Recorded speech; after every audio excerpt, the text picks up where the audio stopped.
Seguimos conversando y ampliando nuestra mirada. Vuelve Pensar en 360. Estamos conversando con Víctor Sánchez Segura, y además muy apropiado segundo apellido, Sí. que es inversionista, es un emprendedor, estudió dentro de estos accidentes de la vida ingeniería, pero está en algo que va mucho más allá de la ingeniería. Más bien estamos hablando de la ingeniería de vida, Claro. a través de algo que es el coaching financiero. Víctor, ¿qué es el coaching financiero? Bueno, el coaching financiero mezcla lo que es el coaching como tal, la esencia del coaching y el tema de las finanzas, específicamente finanzas personales, es lo que trato yo. En algún momento yo quise, dado que había adquirido muchos conocimientos, que las estrategias que aplicaba me iban funcionando, yo las quería transmitir, pero no sabía cómo.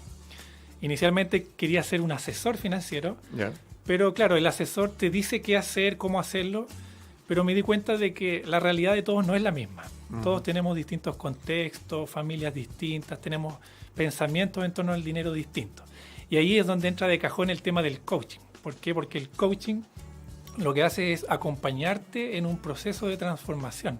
Sí. Y no necesariamente que uno te diga cómo hacer las cosas, sino más bien que uno encuentre las respuestas apropiadas para hacer las cosas como a uno le acomodan y le sirven. Claro.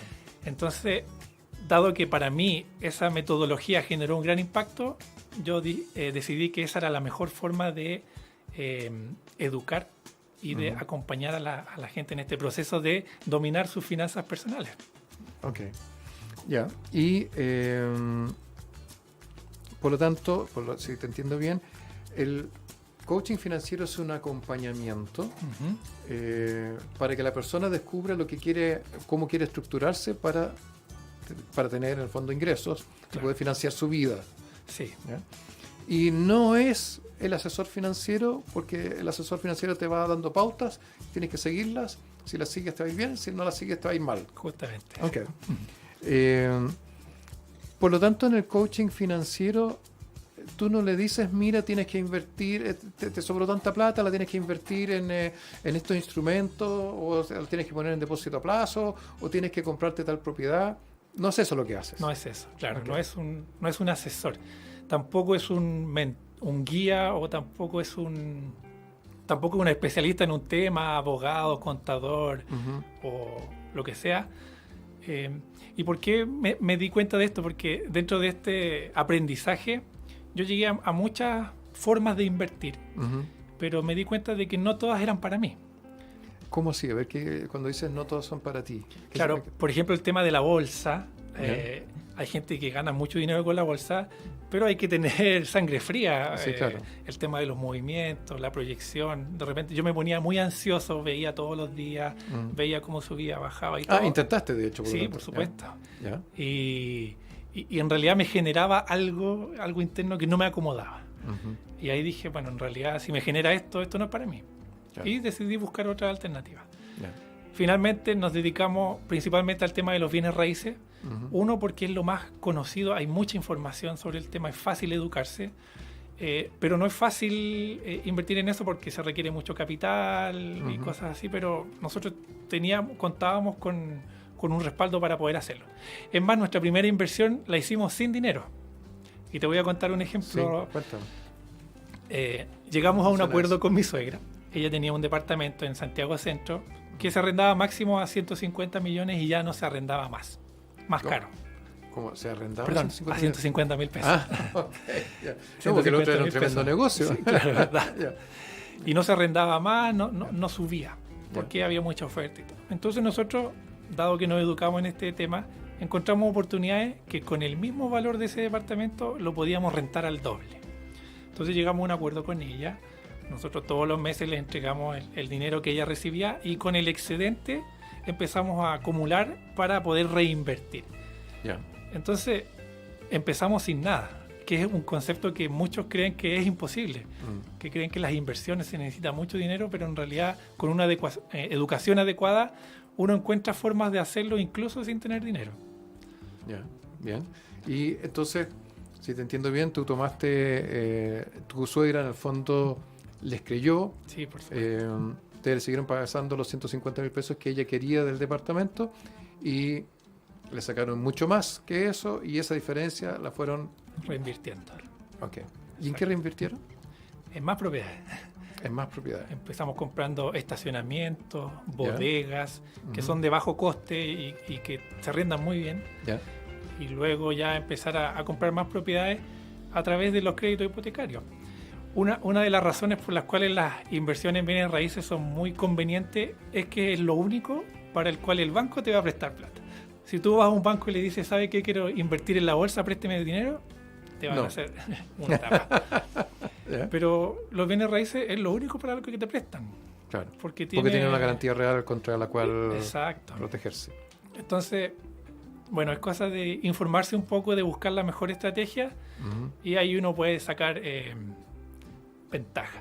Por ejemplo, algo que estamos indagando hoy, esto es un aprendizaje continuo. Nosotros Sí. estamos tomando un curso que estamos viendo, por ejemplo, el tema de los subarrendamientos. Un concepto que antes yo pensaba que era imposible porque si a ti te arriendan algo, tú no lo puedes subarrendar y se Ujú. acabó. Sí. Pero Y por lo tanto muchas de esas cosas ocurrían como a la mala. a la mala, claro. Ujú. Pero mientras haya un contrato de por medio, hay un trato, hay un acuerdo, eso se puede hacer. Ujú. Entonces, por ejemplo, yo podría arrendarle a una persona en Valparaíso que vive cerca de una universidad, yo podría arrendarle ese inmueble Sí, y yo subarrendar las piezas, por ejemplo, a los estudiantes. claro. Y eso, si el arriendo cuesta, no sé, 300 y cada pieza se arrenda en 150 y son 450, yo saco 150 gratis, por así decirlo. Ujú. Entonces, hay formas. El tema de la remodelación también es súper interesante porque yo no tengo que tener plata para remodelar. Yo puedo pedirle plata a inversionistas que quieran tener una rentabilidad en corto plazo y yo la puedo remodelar y después la vendo y saco una ganancia. Entonces, hay mecanismos, pero para poder llegar a eso hay que cambiar un poco el chip, la mente. Así es, ahí hay un tema. Y bueno, en este camino a educar a la gente o ayudarla en este coaching, después vamos a entrar en cómo trabajas una sesión de coaching, pero una de las cosas que hiciste fue escribir un libro, ahora ya no de magia, No de magia, sino no. que, bueno, en realidad sí puede ser un poco magia financiera, Magia ¿no? financiera podría ser. Sino que este libro, que lo vuelvo a mostrar en pantalla, Libertad Financiera Ahora Ya. ¿no? Ahora ya. Como tú ves, yo lo tengo, ya me lo leí, lo tengo lleno de marcas por todos lados, Así veo. ¿ah? Porque hay cosas que me han llamado la atención y me parecen súper interesantes. Y no solo eso, sino que, y ahora te voy a pedir que tú muestres, tienes en la puerta del horno un segundo libro de coaching financiero. Así es. Este se llama específicamente Coaching Financiero. Ujú. Toma el control de tus finanzas. Sí, Este es el borrador. Todavía está en revisión, lo estoy rayando, hay que ajustar varias cosas. cosas que a mí me carga hacer un libro, que es rayarlo, pero Sí. está bien, este es un borrador, así que dale. Es un borrador. De hecho, el título es muy chico. Hay que muchas Sí. cosas que se ven solamente en formato físico. Sí. Y, Y antes que nos cuentes de eso, solo quiero contar una anécdota. Ujú. Las ilustraciones, Sí. como la de la portada, esto es un trabajo colaborativo.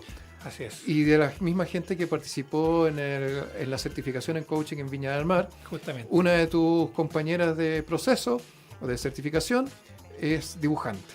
Así Es es. decir, no es que sea dibujante, hace dibujos además de otras cosas. Claro, ella hace ilustraciones dentro del proceso del coaching, porque todos nos vemos sometidos al coaching. Ella manifestó que le encantaba ilustrar y cosas así, y que le daba miedo salir Ujú. a la luz. Sí. Hicimos este trabajo colaborativo para que ella pudiera empezar a mostrar sus trabajos, y es un trabajo bien bonito. Ok.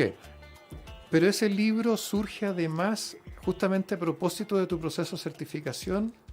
Así, sí. ¿Cómo se llama? El desafío de un libro en un mes. Un libro en un mes, claro. Ok, cuéntanos de eso. Fue uno de los objetivos que me planteé luego de terminar el primer libro. Como que sentí que me quedé en los laureles y dije, tengo que ponerme un nuevo desafío. Entonces, inicié un desafío de libro en un mes que empezó el 14 de junio y yo para el 14 de julio tenía que tener ya el borrador listo para poder ya afinar los detalles. Ya. Así que me dediqué a volcar la información. Apliqué una de las estrategias más simples que existen, que es una cosa más importante al día. Todos los días yo me definía cuál era lo más importante y muchos de esos días era ponerme a escribir. Iniciar con media hora, por ejemplo, Ujú. y después uno cuando empieza a escribir se va como en la volada y Claro. puede estar 4 o 5 horas escribiendo y uno no se da ni cuenta. Pero lo más importante es dar el paso inicial. Y sostenerlo en el tiempo. Y claro, sostenerlo en el tiempo. Te lo digo por experiencia propia, porque yo también en algún minuto empecé a escribir un libro, empecé embaladísimo, Claro. llevo un capítulo y medio. Y ahí está durmiendo el sueño de los inocentes, y en algún minuto, con tu ejemplo, lo voy a retomar. Pero por eso me llamó la atención esto. Entonces, te planteaste ese desafío. Ok, entonces, ahora ya escribiste ese libro, ya estás en la etapa de edición, de corrección, etcétera. Te enfrentaste a un contexto que obviamente te favoreció, te dio todo el mundo, todo súper fácil. Este libro está, ya en particular, está en todas las librerías de Chile, ¿cierto? No, Ah, no todavía. ya, No, yo lo estoy ofreciendo a través de las redes sociales, Ya. está autopublicado, ya. pero no fue algo fácil. O sea, escribir un libro no es algo fácil. Sin embargo, yo sentía ese propósito, esa necesidad de poder compartir estos Ya. conocimientos. Ok. Y a través del proceso del coaching fue como yo llegué a lanzar este libro. O sea, yo antes tenía las típicas dudas, temores de si va a ser bien aceptado, cuánto me va a costar, si alguien me va a inflar y cosas así. Pero al final son creencias injustificadas. Y hoy en día puedo decir con mucha satisfacción que ha tenido una muy buena acogida y que esta distribución propia que estoy haciendo a través de redes sociales ha funcionado muy bien. Entonces me estaba autosaboteando innecesariamente. Por eso te hice la pregunta, porque yo creo que es importante que la gente, cuando tiene un propósito que lo apasiona, que siente que viene de adentro, que tiene que ver con esta necesidad además de contribuir a otros, de poder entregarle a otros lo que ha recibido también, etcétera, si empieza a ponerse las preguntas de por qué no, Claro, en la práctica lo que va a ocurrir es que no lo va a hacer. así es. Y sin embargo, cuando uno dice por qué sí y de qué manera sí lograrlo, empiezan a ocurrir estas cosas. Y tienes ese libro y ya tienes el segundo en proceso, y obviamente me cae de cajón hacer esta pregunta: ¿y ahora qué? ¿Vas a tener ese libro listo? ¿Viene otro libro en un mes? ¿O? No, ahora queda terminar el segundo libro, ¿Sí? ajustarlo, afinarlo. De hecho, actualmente estamos en conversaciones con una editorial, Ajá. pero también hay que ajustar varios temas ahí. Yo creo que el siguiente paso va a ser ese, el terminar el segundo libro y ver en qué queda eso con la editorial. Hay que tomar una decisión, Claro. pero ese yo creo, dentro de lo que es el tema del libro. Ujú. Pero a futuro hay otros proyectos que los vamos a mencionar más adelante con el tema de la metodología. Ok. Volvamos sobre tu primer libro, sobre este de libertad financiera ahora ya. Me Ahora gusta ya. mostrarlo siempre.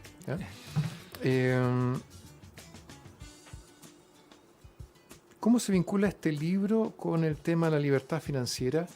Y más concretamente, ¿qué es libertad financiera? Bueno, la libertad financiera es un estado en el cual yo puedo hacer lo que quiera sin tener que preocuparme del dinero. Ya.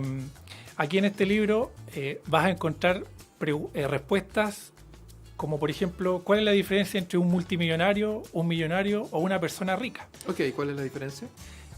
Los No quiero que me cuentes todo el libro, No, pero por claro. lo menos demos alguna Los cosa. multimillonarios son esos que tienen millones, esos que andan en yate y tienen autos.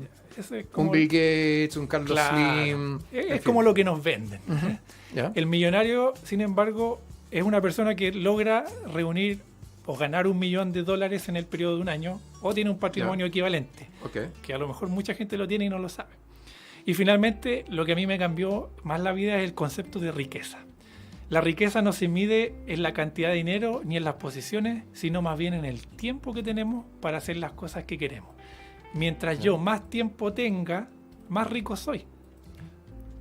Y de eso se trata la libertad Ya, financiera. voy a extremar esto, obviamente, yo me imagino que no es eso, pero para efectos de la conversación. Ujú. ¿Significa que si yo estoy todo el día en mi casa y me dedico a lo mío solamente, soy muy rico? Si eso es lo que tú quieres, por supuesto que sí. Si, por ejemplo, tú quieres viajar por el mundo y conocer y todo, y siempre tienes que andar preocupado de la plata, que la deuda y todo, no es agradable. Pero imagínate que tienes, no sé, la fuente de la felicidad que te da todo el dinero que tú necesitas y puedes hacer lo que quieras sin necesidad de trabajar en algo que no te gusta, porque hay gente que sí trabaja en lo que le gusta y ellos sí son ricos haciendo eso. Entonces, tú Como lo que estás haciendo perfectamente... tú, como lo que estoy haciendo yo. Así es. Ujú. El estar aquí en este momento, en esta instancia, es parte de nuestra riqueza. Sí. No tiene que ver con las cosas, con el dinero, sino que con hacer lo que tú quieres en el momento que quieres. Ok, y por lo tanto, si lo entendemos de esa manera, la riqueza significa que, por lo tanto, el dinero pasa a ser una herramienta para eso. Así es. Y una persona que lo que quiere hacer le cuesta 100 mil pesos en el mes Ujú. y lo logra hacer, es rico. Y una Sí. persona que lo que quiere hacer le cuesta 10 millones de pesos al mes y lo logra hacer, también es rico. También es rico. Sí. Y una persona que gana 5 millones de pesos pero que no logra hacer lo que quiere, no es rico. No, exacto. O sea, hay un concepto que se trata muy bien en los libros de, por ejemplo, Kiyosaki, que es, si yo el día de hoy me despiden, por ejemplo, y no tengo más ingresos, Sí. ¿cuántos meses puedo yo vivir, subsistir con el dinero que tengo? Si mi respuesta es un día, yo soy rico un día, porque después ya no voy a tener cómo vivir la vida que quiero. Sí. Pero en cambio, si por ejemplo el día de hoy yo dejo de trabajar, dejo de percibir ese sueldo, pero tengo otras fuentes que me sostienen mi estilo de vida, yo puedo ser rico el tiempo que esa fuente de ingresos me genere. Okay. Entonces, como pueden ver, es un concepto que está muy relacionado al tiempo. Si tú lo piensas bien, cuando nosotros cobramos nuestro sueldo, lo único que estamos haciendo es cobrar el tiempo y el conocimiento que nosotros dedicamos a una empresa, a una organización. Sí. Por lo tanto, nuestro trabajo se mide en tiempo. Como dicen por ahí, el tiempo es oro. El tiempo se ve representado en ingresos. Lo que llaman las HH y esas cosas. Sí. ¿Cuánto cuesta mi hora? Pero al final siempre todo se reduce a tiempo. Por lo tanto, la libertad financiera consiste en disponer de todo ese tiempo para hacer las cosas que todos queremos hacer. Para aquellos que nos están viendo en pantalla, está ahí la frase que debería ser como nuestro eslogan, y para quienes no, les cuento. Dice, la riqueza se mide en el tiempo que disponen. Del que Así es. disponen. Perfecto. Esa es la riqueza. Ok. Y como el tiempo es oro, acabas de decir, es tiempo de hacer una nueva pausa breve, y a la vuelta vamos a seguir conversando de este tema. Una pausa en la conversación. Volvemos con Pensar en 360.